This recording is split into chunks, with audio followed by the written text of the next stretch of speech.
Hey dads, hope you're having a good day. I'm excited because this is my favorite drink. It's one I feel like I've almost perfected, and all my friends and family that have tried it would probably attest to that. I'm not gonna get them to comment on this video, of course not, but trust me, if you met him in person. So today we're going to make the margarita.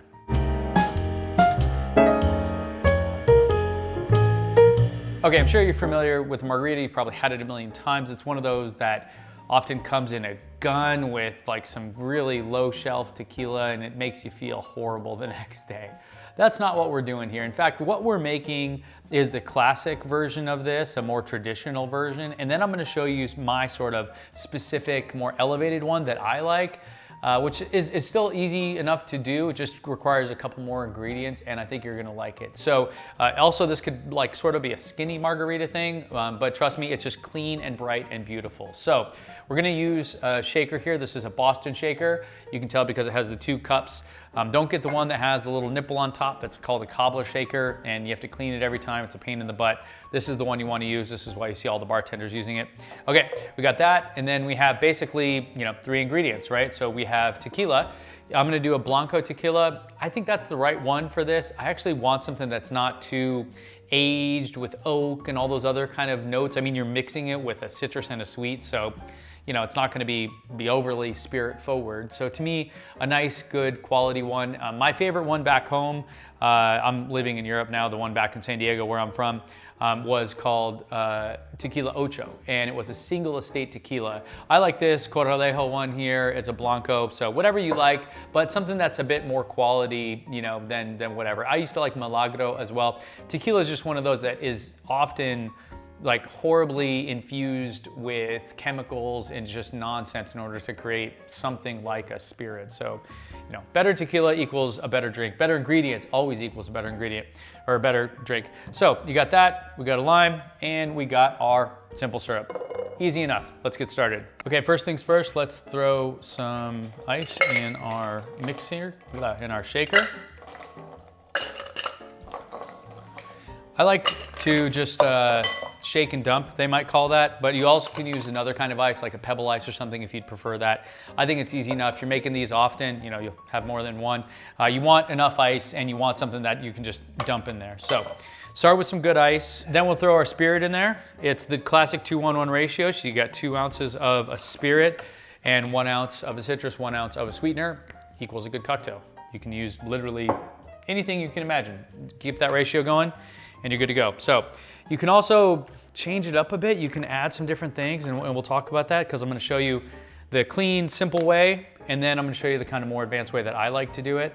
So then we need a lime, and I'm gonna take my little cheese slicer thing and just use that to get some garnish. I think I found it's actually really, really good. And I'm gonna take a couple of these because I'm gonna make a second one. It's so sharp and it cuts a thicker piece, which I like for actually expressing the oils. Not everyone likes that. It's maybe not the prettiest, but we're not going for pretty here. We're going for function over form. And then we have the greatest juicer of all time. Of course, if you've watched the channel at all, you've seen this guy here. We'll throw one of these guys in. I already have some lime juice in here, so I'm just gonna kind of reuse that. So no pasa nada. So I've got my tequila in here. I've got my sweetener in here. Now I'm gonna throw 1 ounce of my lime juice in here. Now, a lot of times you use an orange liqueur. I think it brightens it up a little bit, but you don't have to. So if you don't want to use Cointreau or triple sec or any of those other ones, don't do it. I don't do it. I don't like the flavor of them. Instead, to get it a little bit more interesting, I throw in some orange bitters. So you can still kind of mix that, not lemon lime, but orange lime, I guess, and get this guy going just like so. You'll know you're done when it's nice and frosty and the top doesn't just wiggle loose. Put your hand behind it, give it a tap, hear a little click. Good to go. Now let's get our glass. Okay, we have our chilled glass. It's been sitting in the freezer, getting nice and ready. And I'm just gonna dump this guy straight in there. You can, of course, use different ice. Maybe I'll do that on the next one. And I'll use my Hawthorne strainer here to make sure I get all the drink without overflowing. There we go, good amounts of the things. And we essentially have our margarita. Simple, clean, beautiful, bright. Throw a little lime peel on there. You're good to go. It's not the fanciest, prettiest drink, but I can tell you right now that this is one of the best, most refreshing, beautiful things on the planet.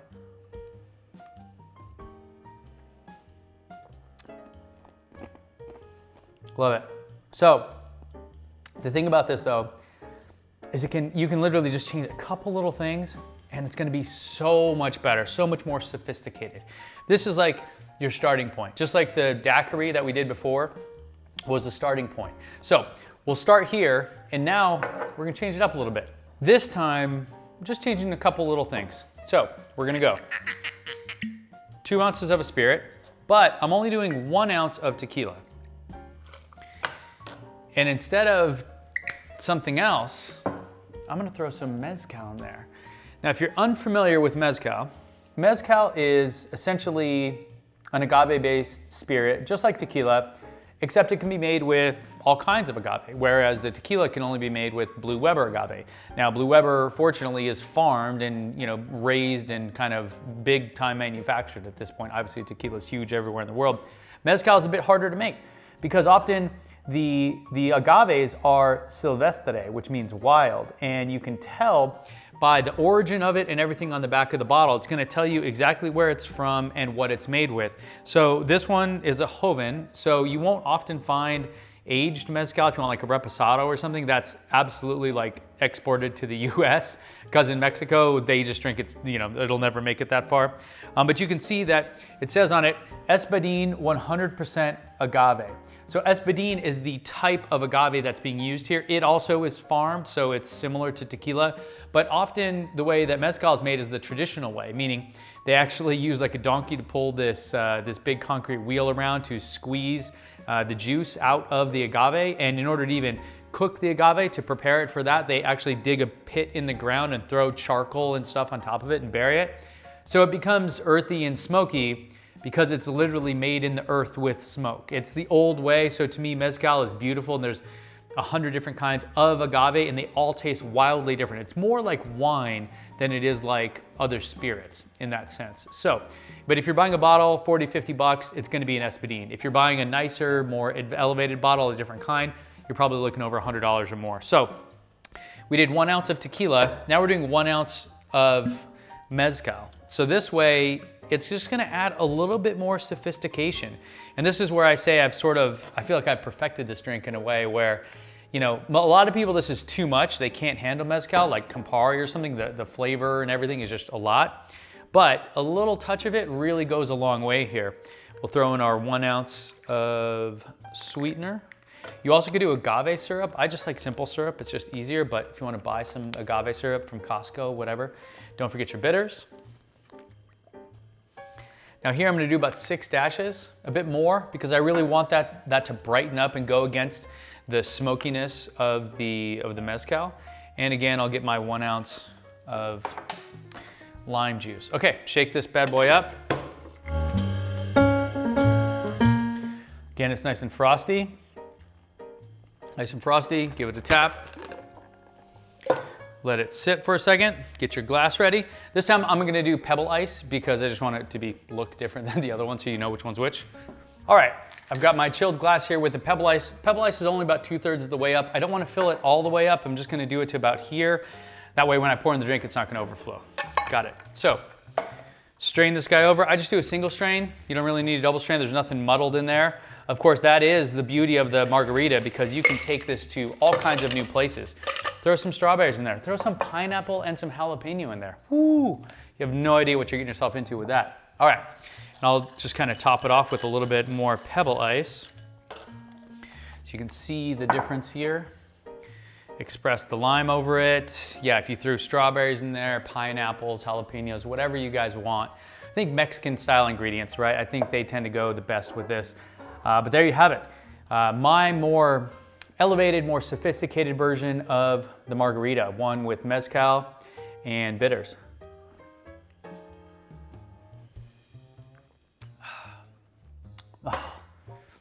I'm telling you right now, it's insane how much better that 1 ounce of mezcal is at mixing the mezcal and tequila. It really just elevates it, give it like a bit more sophistication, and you don't know where it's coming from. If you didn't know it was in there, somebody might be like, wow, this is the best margarita I've ever had, and I don't know what's different about it. That's what I think is really cool, is when you can kind of do those subtle things and they add up. Now, this of course is a beautiful cocktail any time of the year. I've never shame anyone for drinking a margarita. Definitely one of my favorites. But it does kind of speak of summer, right? And probably this is the maybe most famous or maybe second most famous, top 3, next to this cocktail over here that you're gonna have to make as well, which is of course the mojito. So if you wanna learn how I make that drink, go check out that video there. If it's not available yet because we haven't posted it, make sure to subscribe, turn on notifications so you can get notified once it actually gets published. Other than that, thanks for watching, guys. Cheers, dads. See you back here soon.